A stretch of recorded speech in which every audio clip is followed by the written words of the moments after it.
Acknowledging that conservatives lived in a liberal world, National Review declared it would not submit, but would stand athwart history, yelling, "Stop." It was confident that a vigorous and incorruptible journal of conservative opinion could make a critical difference in the realms of ideas and politics. So, National Review was not just another journal of opinion, but a deliberate political act, just as God and Man at Yale had been. How else can you characterize a book that calls on parents, alumni, and trustees to action against the university administration, that urges the conservative majority to rise up and overthrow the liberal elite? God and Man at Yale is provocative, witty, conservative, libertarian, fusionist, polysyllabic, uncompromising, religious, elitist, pro-capitalist.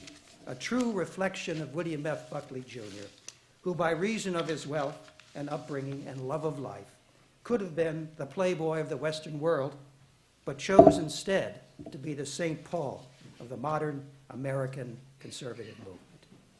His vision of ordered liberty, beginning with God and Man at Yale, shaped and molded and guided American conservatism from its infancy to its maturity, from a cramped suite of offices on Manhattan's East Side to the Oval Office of the White House, from a set of irritable mental gestures to a political force that transformed American politics.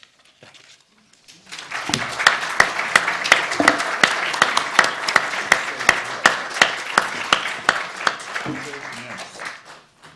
Good second. Okay.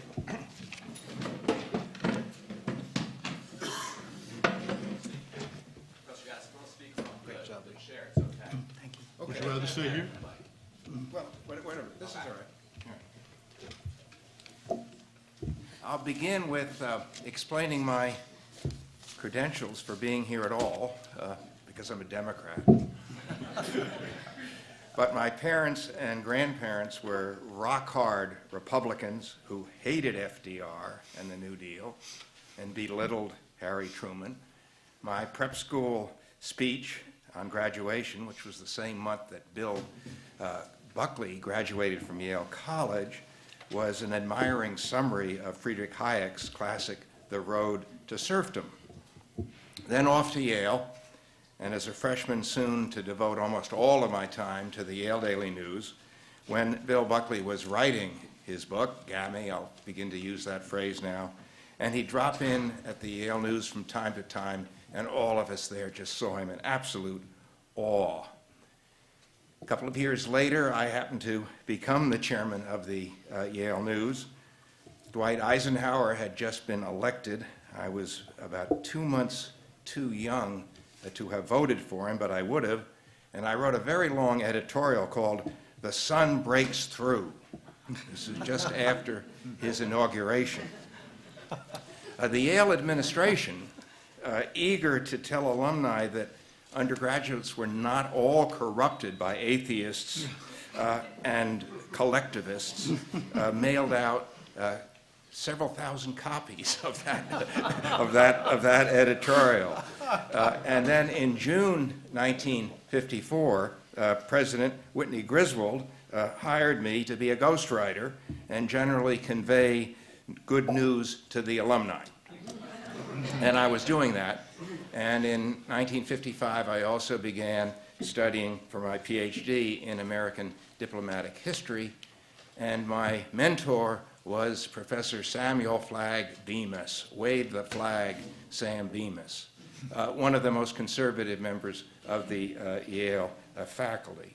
And after 3 years teaching at Duke, I came back in 1961 to teach at Yale.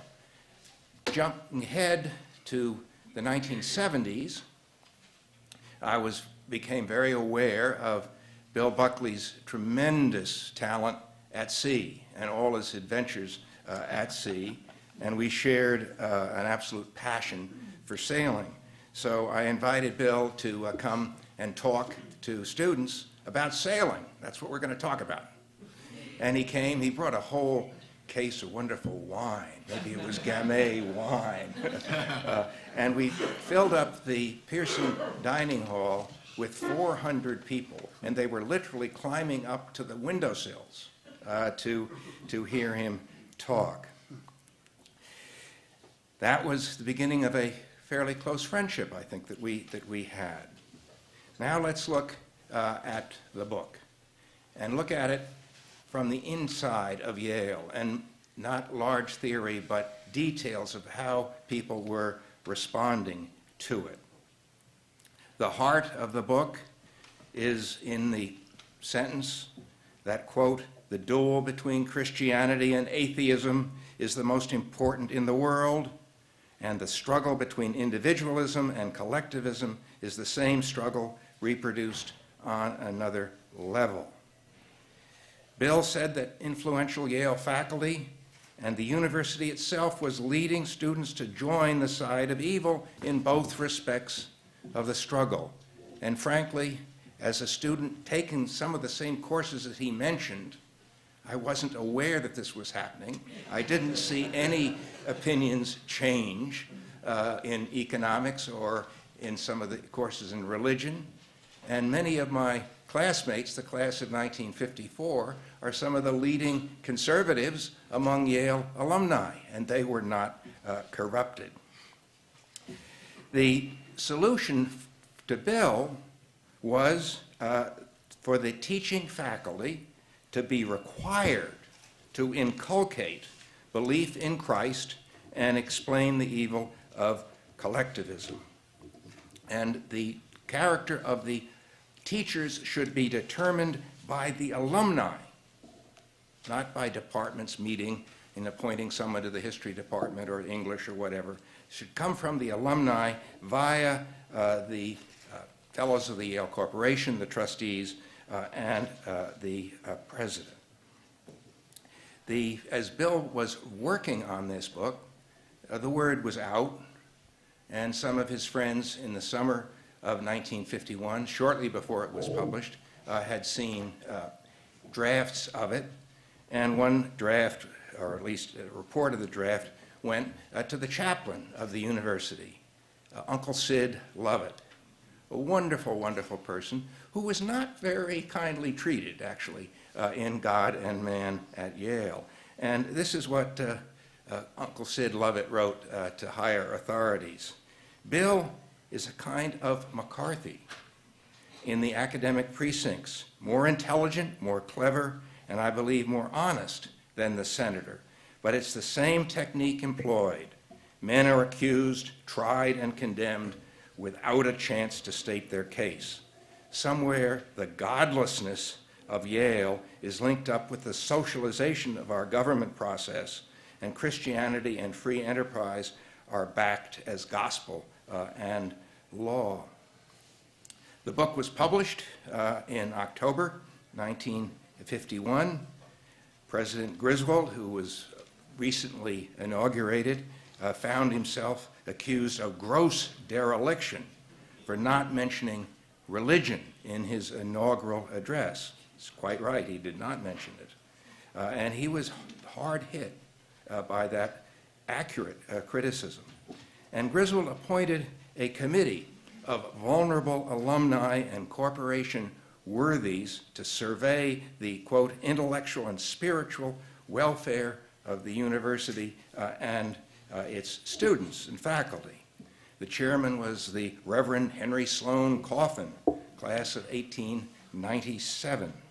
The average age of this committee was 66.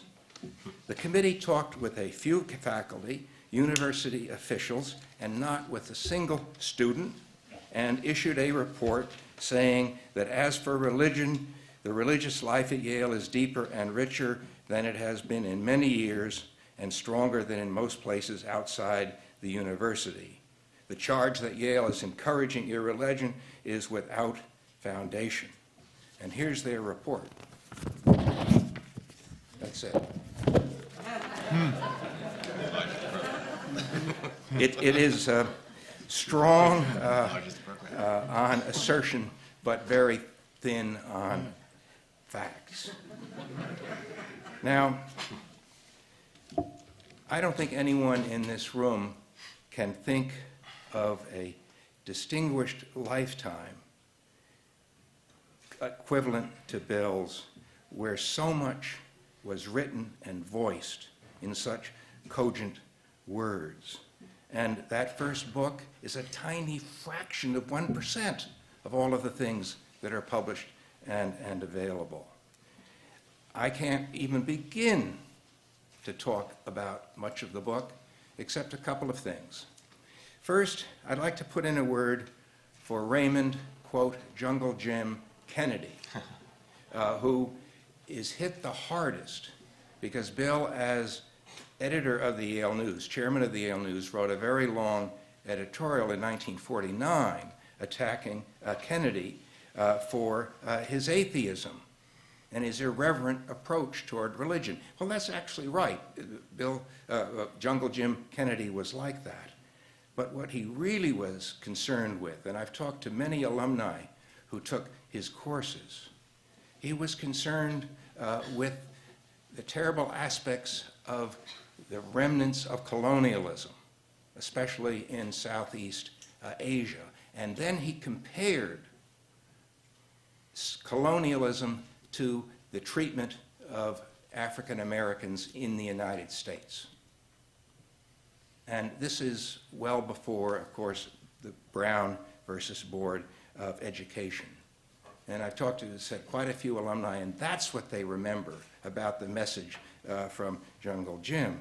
Well, in the spring term of 1950, Bill had not yet graduated, but Jungle Jim went off to Indonesia for research and was murdered. We don't quite know to this day who did it. So that's an extremely interesting fact to me, and I think one of the most interesting people it is mentioned in Bill's book. Now, let me comment on and conclude on the core of Bill's argument, as stated in the very important subtitle. And most copies of the book don't include the subtitle on the cover, and it's The Superstitions of Academic Freedom. Now, Bill was right in saying that Yale authorities did not always adhere to academic freedom in the sense of guaranteeing a job to a faculty member. He knew of teachers who had been terminated because of poor teaching or unacceptable bias. I don't have time to give some of these stories. They're not in the book, but they're very interesting. He admired President Charles Seymour, who finished his term just as when Bill was graduating.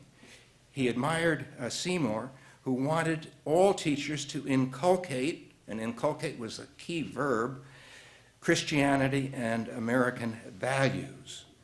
And his profound disagreement with Yale authorities was exacerbated when Seymour retired and Whitney Griswold, very young for a president, became president.